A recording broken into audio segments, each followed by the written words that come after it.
Hey everyone, this is the Mana Source, my name is Wedge, it's time to go swimming, in the knowledge pool, of course.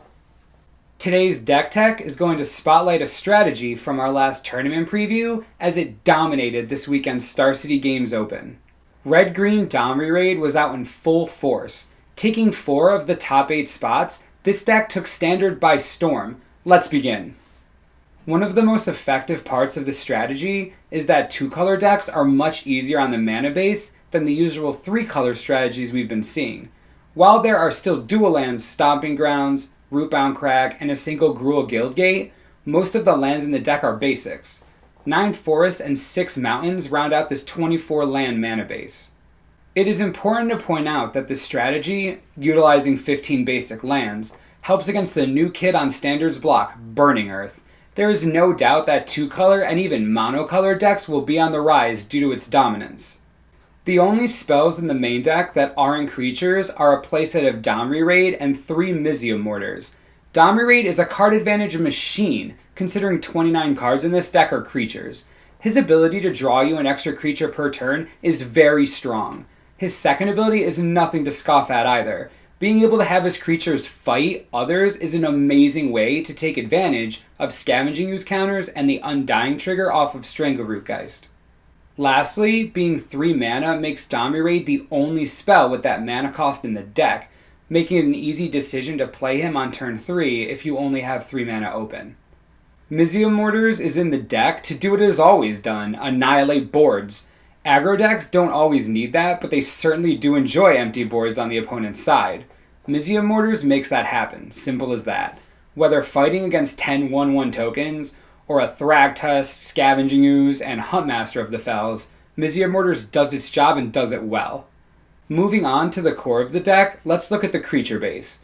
Boasting a hefty 29 creatures, this strategy never runs out of things to play. For additional mana excel, 4 Arbor Elf and 2 Elvish Mystic help to make turn 2 Domri Rade a reality. In the 2 mana slot, Red-Green runs 4 Flinthoof Boar, 3 Scavenging Ooze, and 4 Strangleroot Geist. The boar is an easy decision as it's just a really good Curd Ape. A potential 3/3 on turn 2 stops a swing from a Scavenging Ooze all day. Strangleroot Geist is pure value. For 2 mana, you get 2 creatures. In an aggressive strategy like this, getting the full value out of cards is essential. Strangleroot is the best 2-for-1 this deck could ask for. Scavenging Ooze is in this deck because Scavenging Ooze is in every deck that runs green. He's Scavenging Ooze. He's good. We all hate him. Let's move on. There is no 3-slot creature due to both Domri Rade and even more so, the fact that there are just no good 3-drops this deck wants. The 4-slot, however, is where Red-Green shines. A playset of Ghor-Clan Rampager make every creature you have a serious threat. Being a 4/4 trample for 4 isn't terrible by itself, but his Blood Rush ability is something akin to Kessig Wolfrun. You don't know when it's going to happen, but you better block that Arbor Elf just in case. This ability is a great way to get in a lot of extra damage and potentially steal a game right from under your opponent's nose. The other 4-drop is Hellrider. A playset of these monsters just adds fuel to the fire. You are already going to be attacking every turn, why not add more reason to? His ability is extremely powerful in a deck filled with creatures that hit the table fast. Also, this damage adds up. Even if you are just attacking with 1 or 2 creatures, that's a shock to the face every turn. In aggro decks, every point of damage matters. Another thing to pay attention to is that this guy has haste. As soon as he hits the board, he represents 4 damage by himself, without including other creatures that can trigger him. If you drop this guy and attack with him and a Thundermaw, there's 10 damage with just them. The last thing that makes this card great is its ability to fight Lifebane Zombie. Removing a green creature from your hand can be devastating, but this beast lets you avoid that. Hellrider is a key part of this strategy, and no red-green aggro deck is complete without him. As I just hinted at, the last creature is Thundermaw Hellkite. A playset of this dragon tops off the curve at 5. Of course, with mana excel elves and a consistent land base, 5 mana should never be a problem. His ability is great against Spirit Tokens, Resto Angels, and Olivia Voldaren. Sometimes, this deck just needs 1 attack step to win a game. Against an Olivia that's staring you down, being able to tap her is pretty powerful. Also, imagine giving this guy the Ghor-Clan Rampager Blood Rush ability, plus 4/4 and trample. I'm getting chills just thinking about it. On to my favorite part of the deck, the sideboard. The most important part of this board is, of course, the playset of Burning Earth. One of the main reasons that green-red aggro is dominating so much is because of this card. Against Jund, blue-white-red, Naya, Bant, or anything with 3 colors, this card is just crazy. One thing to note though, there are a lot of people that just play Burning Earth as soon as they get it. This is a horrible idea. Part of playing this card is to know when to cast it. Make sure you assess your board state before casting it. You want to be ahead on board when this hits the field. Unless you have a significant amount of basics in play at the time, be very careful about when you play it. If you have mostly basics in play, however, then go nuts. The game is probably close to being over anyway. 2 Zealous Conscripts primarily counter fatty decks.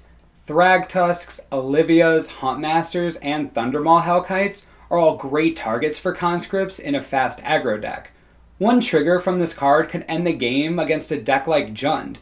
3 Volcanic Strength helps against the mirror match. It can also bring creatures out of burn range. This is a growing concern against decks like Mono Red or anything else that dedicates space to cards like Mizzium Mortars.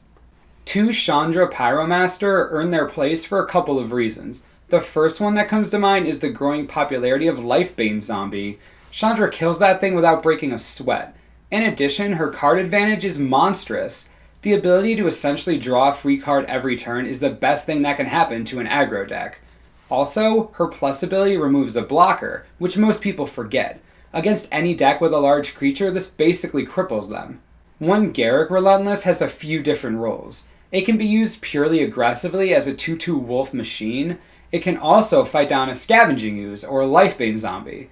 If you are fortunate enough to flip one over, a Death Touch Wolf seems pretty dangerous to me with +4/+4 and Trample from a certain Rampager's Blood Rush ability. The last of the sideboard is made up of burn spells. 2 Flames of the Firebrand and 1 Pillar of Flame have pretty specific uses.